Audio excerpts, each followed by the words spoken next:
I started writing the first book in my series back in 2017, I wasn't that interested in UFOs. I've never really been that interested in UFOs, to be honest. But the world received a start of official disclosure in 2017 when the government finally admitted publicly that they were involved in research of what they were calling unidentified aerial phenomena, something that even Bill Clinton's wife, Hillary, has made reference to. Disclosures about UFOs have been coming in soft ways ever since. When we talk about an event before it happens, there's no competition. That would make you a prophet. And in 2017, the New York Times ran a story for the first time of a government research into UFOs through the secret Pentagon project called Advanced Aerospace Threat Identification Program. And still, I knew nothing about it. I wasn't interested. I wasn't watching that. Our intelligence department is now admitting that the 147 cases of unidentified aerial phenomena that have been witnessed by American pilots and jet personnel on radar and sonar are real. The government is saying that at this point they cannot determine how this technology operates because it breaks everything we know about physics and aeronautics. Monsignor Balducci believes the encounters people are experiencing deserve to be studied. He disclosed that the Vatican had been closely studying this phenomenon and they are quietly compiling information on ETs and their mission. Whatever I might make of Monsignor Balducci's claims, I have to remember he was a member of a special group of consultants to the Vatican and a public spokesperson for the Vatican. His assertions are never contradicted by the Holy Roman Catholic Church. That's a big deal. A group of researchers went to Mount Grim to get to the bottom of what the Vatican was doing at that observatory. They met with a Jesuit astronomer about the Vatican's interest in deep space. They took a tour to gain an understanding of the infrared device named, believe it or not, Lucifer, which is supposed to be helpful in finding Earth-like planets.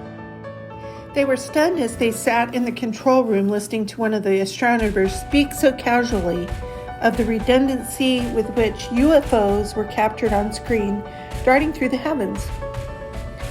A friendly engineer didn't blink an eye. Neither did any of the other scientists in the room, and they were shocked at this, how ordinary it seemed to be for the astronomers working there at the Vatican's observatory. It would seem that there are only some things that can be seen through an infrared camera.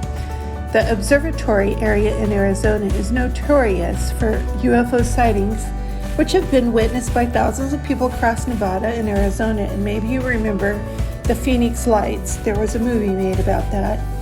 It was the United States' largest mass sighting and quality of testimony. At that time, the acting governor, John Fife Symington III, testified in writing between 8 and 8:30 p.m. on the evening of March 13, 1997, during his second term as governor. He witnessed something that defied logic and challenged his reality.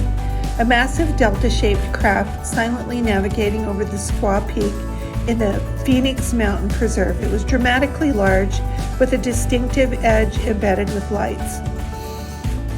So I had started out just wanting to investigate the Vatican and their observatory and different things that are unusual that they take part in scientifically and so forth, and stumbled upon this other odd, what I would consider weird stuff that normally I wouldn't get involved in because it seems so sensational and over sensationalized for sure.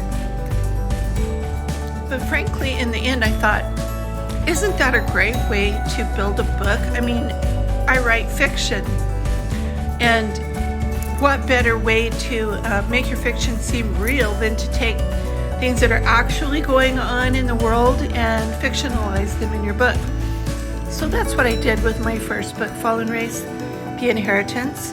And this is the portion about the Vatican and their telescope on Mount Graham called Lucifer, which is an acronym for a much larger name. You can look up Lucifer online and the Vatican Observatory, and you'll find out what I'm talking about. All of that to say, many people are surprised to learn that the Vatican even has an observatory. But they do. And they have a telescope called Lucifer on Mount Graham in Arizona, and they are partnering with the Arizona University. I hope you enjoyed this. Stay posted.